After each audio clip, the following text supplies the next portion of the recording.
चाहिँ मैले अर्ग्यानिक केमिस्ट्रीको केही इम्पोर्टेन्ट क्वेशन र टपिकहरू चाहिँ ल्याएर उपस्थित भएको छु र आजको भिडियो चाहिँ अर्ग्यानिक केमिस्ट्री केही पनि आउँदैन र भर्खरै तपाईले पढ्न तयारी गर्दै हुनुहुन्छ भने एकदमै इफेक्टिभ हुनेछ र त्यो बाहेक तपाई ट्यालेन्टै हुनुहुन्छ भने पनि तपाईलाई पनि एकदमै इफेक्टिभ हुनेछ र एकदमै इम्पोर्टेन्ट क्वेशनहरू चाहिँ आजको भिडियोमा प्रस्तुत गरेका छौं है त। र तपाईलाई मैले सुरु गरे है त अर्ग्यानिक केमिस्ट्रीका केही इम्पोर्टेन्ट क्वेशनहरू। सुरुमा चाहिँ मैले तपाईलाई ल्याब प्रिपरेसन भन्छु। ल्याब प्रिपरेसन छोड्ने काम गर्दै नगर्नु। 5 वटा ल्याब प्रिपरेसन छ, छोड्ने काम त गर्दै नगर्नु। एउटा भनेको क्लोरोफर्म जसलाई हामी ट्राइक्लोरोमिथेन पनि भन्ने गर्छौं, त्यस्तै एनिलिन, त्यस्तै गरेर नाइट्रोबेन्जिन, फर्मिक एसिड जसलाई हामी मिथेनिक एसिड पनि भन्ने गर्छौं र डाइइथाइल इथर जसलाई हामी इथोक्सिएथिन भन्ने गर्छौं। 5 वटा ल्याब प्रिपरेसन चाहिँ यसलाई छोड्नु भयो भने खत्तम। छोड्ने काम कसैले पनि नगर्दा हुन्छ है। यो चाहिँ स्योर आउँछ, 100% आउँछ ल्याब प्रिपरेसन 5 वटामा। त्यो छोड्ने काम गर्दै नगर्नु होला है त।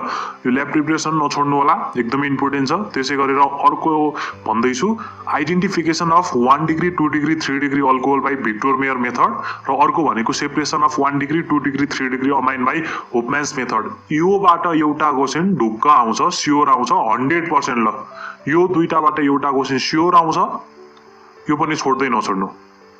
यो क्वेशन छोड्दै नछोड्नु, 100% आउँछ है। स्योर आउँछ, ढुक्क भएर बस्नुस् र सोध्ने तरिका फरक होला तर तपाईको एन्सर उही हुन्छ, क्वेशन उही हुन्छ।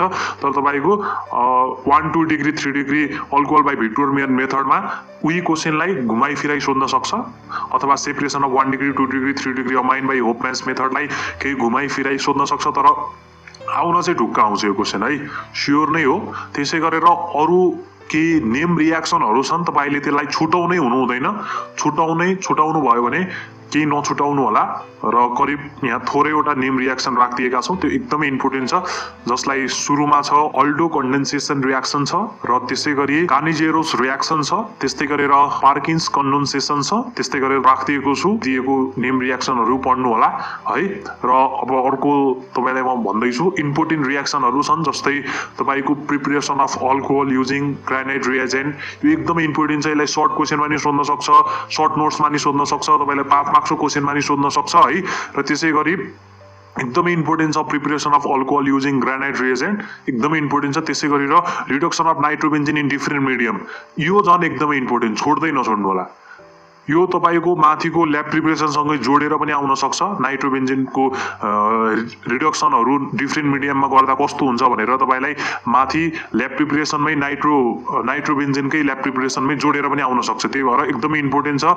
र एउटा सिंगलली पनि तपाईलाई सोध्न सक्छ, जस्तै कुन मिडियममा गर्दा के हुन्छ भनेर 2 मार्क्समा पनि सोध्न सक्छ, एकदमै इम्पोर्टेन्ट छ।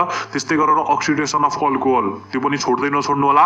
त्यस्तै फर्मेन्टेसन, यो पनि छोड्दै नछोड्नु होला। र क्लोरोफर्मको रियाक्सनहरू छन्, त्यो पनि छोड्दै छोड्नु होला। कहिलेकाहीँ 2 मार्क्समा, कहिलेकाहीँ टेल क्वेशन भएर आउँछन् कि धेरै जसो चाहिँ टेल क्वेशन भएर आउन सक्छ, कुनै चाहिँ 5 मार्क्समा सोध्न सक्छ। प्राय चाहिँ ल्याब प्रिपरेसन सँगै टेल क्वेशन भएर आउँछन्। र आएन भने पनि तपाईले 2 मार्क्समा पनि सोध्न सक्छ अथवा 5 मार्क्समा पनि सोध्न सक्छ। एकदमै तपाईले छोड्नै हुँदैन है त यो चाहिँ।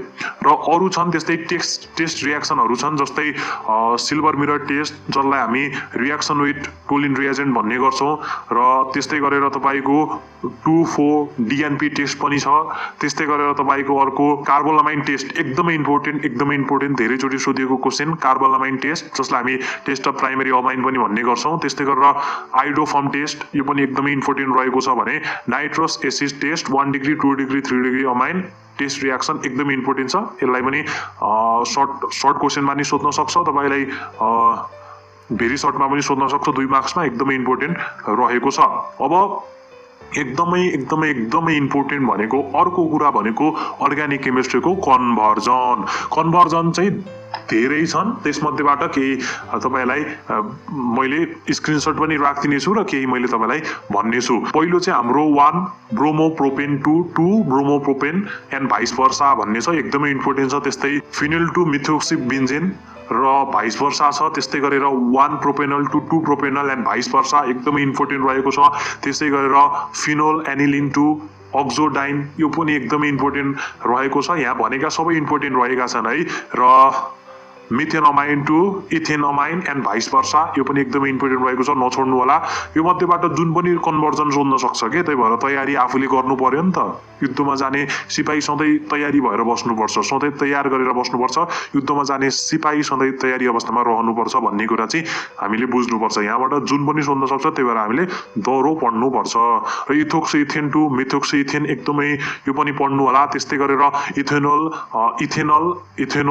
2 3 हाइड्रोक्सी ब्युटेनल, यो पनि एकदमै इम्पोर्टेन्ट छ र यहाँ मध्येका सबै इम्पोर्टेन्ट छन् है, मैले भनिरहेको छु बारम्बार। र इथेनोल 2 हाइड्रोक्सी प्रोपेनिक एसिड, यो पनि पढ्नु होला। र त्यस्तै गरेर त्यस्तै गरेर अर्को छ एसिटोन 2 हाइड्रोक्सी 2 मिथाइल प्रोपेनिक एसिड, यो पनि पढ्नु होला। त्यस्तै गरेर फिनोल टु टोलिन, यो पनि एकदमै इम्पोर्टेन्ट छ। त्यस्तै गरेर इथेनोल टु प्रोपेनिक एसिड, यो पनि पढ्नु होला। र त्यसै गरेर मिथेनमाइन टु इथेनमाइन, यो पनि पढ्नु कोसिस गर्नु होला है। यति चाहिँ तपाईको अर्ग्यानिक केमिस्ट्रीबाट तपाईले पढ्नु भयो भने एकदमै तपाईले जहाँबाट सोधे पनि भन्न सक्नुहुनेछ, केही पनि तपाईको कहीँबाट पनि छुट्ने छैन।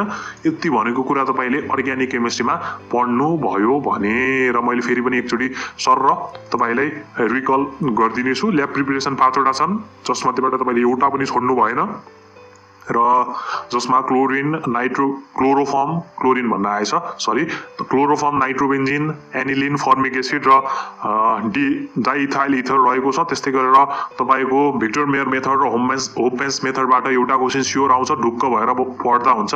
त्यसै गरेर डिफ्रेन्ट निम रियाक्सनहरू छन्, जस्तै अल्डो कन्डेन्सेसन रियाक्सन, त्यस्तै गरेर पार्किसन कन्डेन्सेसन, त्यस्तै गरेर राइमर टाइमन रियाक्सन, यस्ता धेरै रियाक्सनहरू छन्, तपाईले छोड्नै हुँदैन। त्यसै गरेर अरु पनि रियाक्सनहरू छन्, त्यो चाहिँ हाम्रो नेम रियाक्सन थियो भने अरु इम्पोर्टेन्ट रियाक्सनहरू छन्, जस्तै नाइट्रोबेन्जिनलाई डिफ्रेन्ट मिडियामा रिडक्सन गर्दा के हुन्छ। त्यस्तै गरेर alcohol, preparation of alcohol using granite reagent, त्यस्तै गरेर अक्सिडेसन अफ अल्कोहल, फर्मेन्टेसन र अल रियाक्सन अफ क्लोरोफर्मका सबै रियाक्सनहरू एकदमै इम्पोर्टेन्ट रहेका छन्। त्यसै गरेर टेस्ट रियाक्सनहरू छन्, जस्तै 2,4-DNP टेस्ट, त्यस्तै गरेर आइडोफर्म टेस्ट, त्यस्तै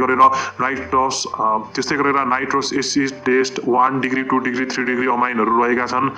त्यसै गरेर तपाईको अर्को भनेको कन्भर्जनहरू छन्। तपाईलाई मैले कन्भर्जनको बारेमा भनिहालेँ, कन्भर्जन आउँछ नै।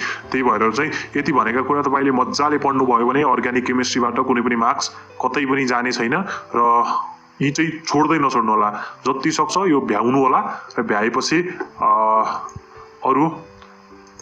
यो भ्याएर मात्रै अरु अगाडितिर बढ्नु होला। एकदमै इम्पोर्टेन्ट क्वेशनहरू चाहिँ यहाँ समावेश गरिएको छ, त्यही भएर तपाईको मार्क्स चाहिँ अलि धेरै राम्रो आउने सम्भावना धेरै हुन्छ।